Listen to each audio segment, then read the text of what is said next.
Le scénario de la jeune femme est très précis, mais de nombreux éléments paraissent peu crédibles aux yeux des gendarmes. Car il y a un élément qui intrigue particulièrement les enquêteurs. Il va se vanter d'avoir commis sur Kevin d'innombrables sévices. Notamment, il va dire à l'un de ses camarades, je lui ai enlevé l'œil à la petite cuillère. Des détails extrêmement sadiques. Il explique dans les détails comment il a poignardé, comment il a préparé un produit pour favoriser le pourrissement du corps. Enfin, tous ces éléments-là, c'est à la limite de la cruauté à l'état pur. Il utilise l'expression du plan Dexter, qui n'est jamais que le récit d'un criminel en série policier qui donne la mort uniquement au criminel en série. Donc Kevin, selon Johan, mérite de souffrir, mérite de payer pour ses péchés. Ces témoignages glaçants confirment la conviction des gendarmes. Johan serait bel et bien le bras armé de Cindy. À partir de ce moment-là, on a la certitude d'une préméditation partagée. Contrairement à ce que disait Johan lors de ses déclarations en garde à vue, j'étais spectateur, elle avait prémédité son geste, mais moi, je ne le savais pas. Là, les déclarations qu'il fait à ses camarades démontrent l'inverse. Et aussi incroyable que cela puisse paraître, non seulement Johan semble n'avoir aucun remords, mais il est même fier de son geste abominable, comme en témoignent les textos qu'il envoie à ses amis. Il leur envoie les liens par l'intermédiaire des téléphones, des journaux relatant l'affaire. Et il rajoute des annotations en disant ils n'ont pas trouvé, ils ne sont pas prêts de trouver, on a fait ce qu'il fallait pour que justement ils ne retrouvent pas. Enfin, je veux dire, il leur dit clairement, il leur explique qu'il a participé à un crime.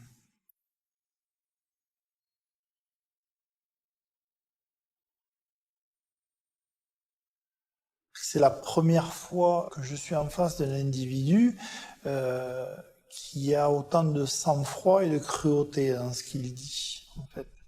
Parce qu'on a l'impression, quelque part, quand il le raconte, que Johan trouve du plaisir, et d'ailleurs, c'est ce que les gens diront, il le disait avec des rires, avec moquerie, trouve du plaisir dans ce qu'il a pu accomplir. Et là, c'est particulièrement choquant et écœurant.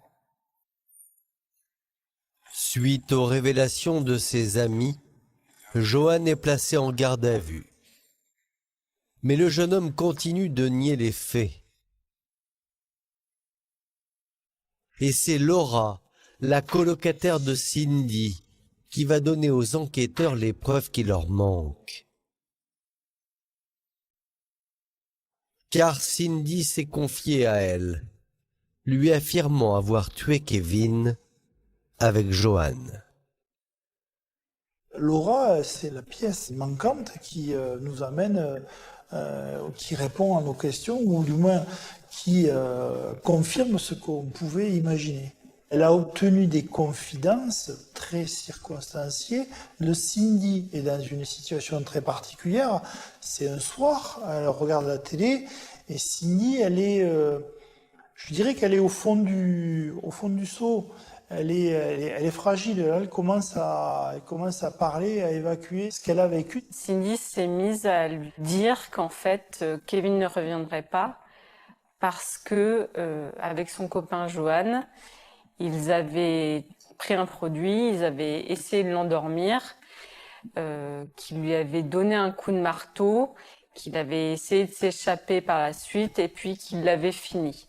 Et la raison de tout ça aurait été le vol des 400 € chez les grands-parents de Cindy. Et ce n'est pas tout. À son amie Laura, Cindy aurait affirmé que ce meurtre était son idée. Voilà ce que Laura déclare aux enquêteurs. Il a dit que ça l'intéressait de tuer quelqu'un pour voir comment cela faisait. Quand on lit cette phrase de Laura dans ses déclarations, effectivement, ça fait froid dans le dos. On a un plan d'action mis au point par deux individus. L'un étant peut-être celui qui va agir, l'autre étant le concepteur. Mais là, à partir de ce moment-là, on est certain que Johan et Cindy ont préparé l'assassinat de Kevin. Le scénario du crime est digne des meilleurs polars. Mais il reste des questions sans réponse. Comment deux jeunes de 20 ans à peine ont-ils pu plonger dans une telle horreur? Quel est le rôle exact de chacun dans ce crime barbare? 4 ans plus tard, le 29 mars 2016, les proches de Kevin attendent avec impatience l'ouverture du procès pour comprendre et enfin faire leur deuil. On se demande sur quoi on va tomber, sur qui on va tomber. Parce que c'est là vraiment qu'on a vu les accusés. On n'a jamais eu l'occasion de les voir auparavant. On se demande s'ils ont des remords. Parce que quand même, ce qu'ils ont fait, c'est abominable. Ils ont voulu se faire plaisir. Ça leur a pas coupé l'appétit. Après ça, ils sont partis manger au McDonald's. Ça leur a pas coupé l'appétit. C'est affreux, quoi. Avant même de pénétrer dans la salle d'audience, l'oncle de Kevin va avoir un choc. Johan comparaît libre, car le juge a considéré qu'il n'y avait pas assez de preuves pour le placer en détention provisoire. Et puis ce qui surprend, c'est que Johan, pourtant accusé d'un crime insensé, arrive plus que décontracté à l'audience. Il arrive en compagnie et au bras d'une jeune femme blonde. Jeunes, ils sont très amoureux et ils le font comprendre puisque dans la salle des pas perdus, avant de rentrer, on a même l'impression qu'ils vont célébrer une noce plutôt que passer à la cour d'assises, entouré de sa famille et avec une décontraction surprenante. Johan est méconnaissable. Il a troqué ses bagues et son long manteau noir pour un costume.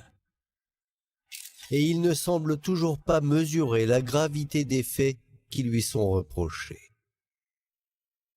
Ce jour-là, l'oncle de Kevin ne le quitte pas des yeux, la boule au ventre, sidéré. Il vit son attitude comme une provocation. Quand on l'a vu arriver libre au procès, ça, on se demande si c'est normal. Si la justice est vraiment normale. On se le demande. On ne l'a pas lâché d'une seconde. On ne l'a pas lâché d'une seconde de son regard.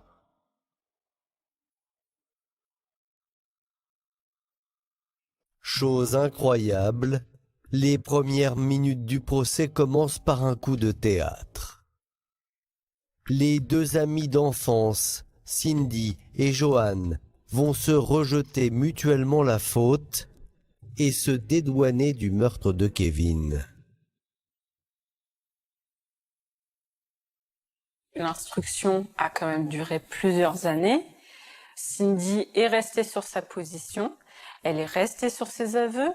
Elle a dit c'est moi qui ai porté les coups à Kevin Cellier, c'est moi qui l'ai tué.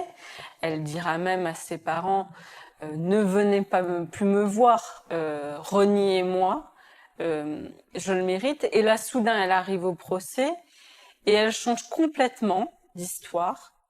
Et là, c'est plus elle qui a tué Kevin, mais c'est Johan. Johan,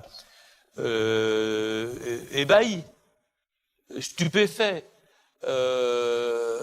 pris au piège en quelque sorte par les déclarations de Cindy, à l'ouverture du procès, campe sur sa position en disant « elle ment. Elle ment, je n'ai rien fait ». Mais alors, qui dit vrai? À la barre, les experts défilent. Ils dépeignent Cindy comme une jeune fille fragile, mais ont bien du mal à justifier son comportement incompréhensible. Contrairement à Johan, dont la personnalité plus complexe colle selon eux davantage à l'horreur des faits qui lui sont reprochés. On est face à un individu qui, de toute façon, on le sait, est un sociopathe. Il est dénué d'empathie, il a de la jouissance, c'est le type même du pervers, dans la détresse de l'autre. On a à peu près compris, au travers du dossier, au travers de ce que les uns et les autres avaient voulu nous en livrer, que c'est un personnage qui n'est pas simplement menteur, pas simplement inquiétant, mais qui a sans doute, et je le dis en le pensant très profondément, été complètement débordé par le passager noir qu'il s'est lui-même créé. Il est devenu l'autre. Il a décidé effectivement de donner libre cours à ses fantasmes et à cette attirance pour le morbide. Johan a-t-il manipulé Cindy? L'a-t-il entraîné dans une spirale infernale qui l'a conduite à commettre le pire? À ces questions, les proches de Kevin n'auront peut-être jamais de réponse. La rencontre de Johan et de Cindy a effectivement été une rencontre fatale. La symbiose de ces deux personnalités, au lieu de se neutraliser, ces deux personnalités se sont accumulées. Les travers, les traits de personnalité particuliers de l'un ont rejoint les traits de personnalité particuliers de l'autre. Après 4 heures de débats éprouvants, les jurés sont parvenus à se mettre d'accord. Cindy et Johan sont condamnés chacun à 25 années de prison. À l'écoute du jugement, Johan s'écroule, abasourdi, car il pensait repartir libre. Cindy, elle, reste sans voix. Ses peines seront en partie confirmées 2 ans plus tard en appel, 25 ans de prison pour Johan et 22 ans pour Cindy.